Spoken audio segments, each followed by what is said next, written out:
वृषाली कदम, जय महाराष्ट्रच्या coffee with Kadam या खास कार्यक्रमामध्ये आपल्या सगळ्यांचं स्वागत आहे। आज कॉफीमध्ये एक स्पेशल गेस्ट आलेले आहेत। हे स्पेशल गेस्ट असे आहेत की जे डबल महाराष्ट्र केसरी आहेत। बरं, एकदा नाही दोनदा ते डबल महाराष्ट्र केसरी झालेले आहेत। तुम्ही अर्थात ओळखलं असेल।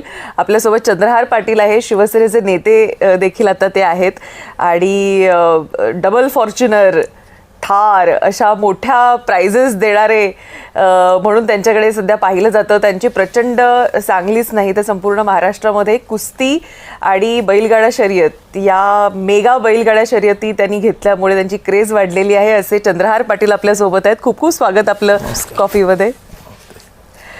जसं मी म्हटलं की पहिल्यांदाच आम्ही असं ऐकलं की अशा पद्धतीनं फॉर्च्युनर, थार आणि डबल फॉर्च्युनर, म्हणजे डबल केसरी होऊन डबल फॉर्च्युनर काय नाही।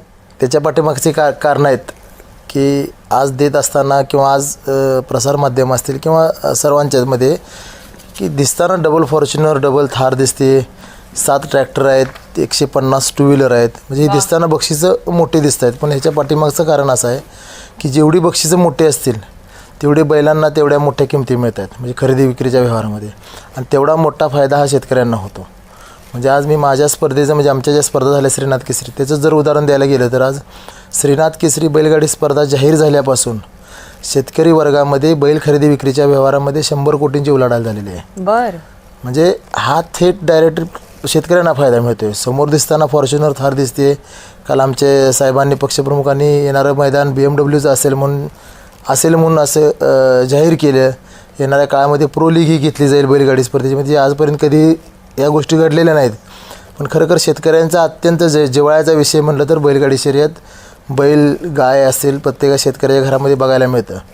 पण आज अशी अवस्था झालेली आहे की अवजारांमुळं जी ट्रॅक्टर असतील किंवा शेतीची जी अवजार आता निघाली त्यामुळं गाय बैल सांभाळण्याकडं शेतकऱ्यांना थोडं परवडणं झालं आहे।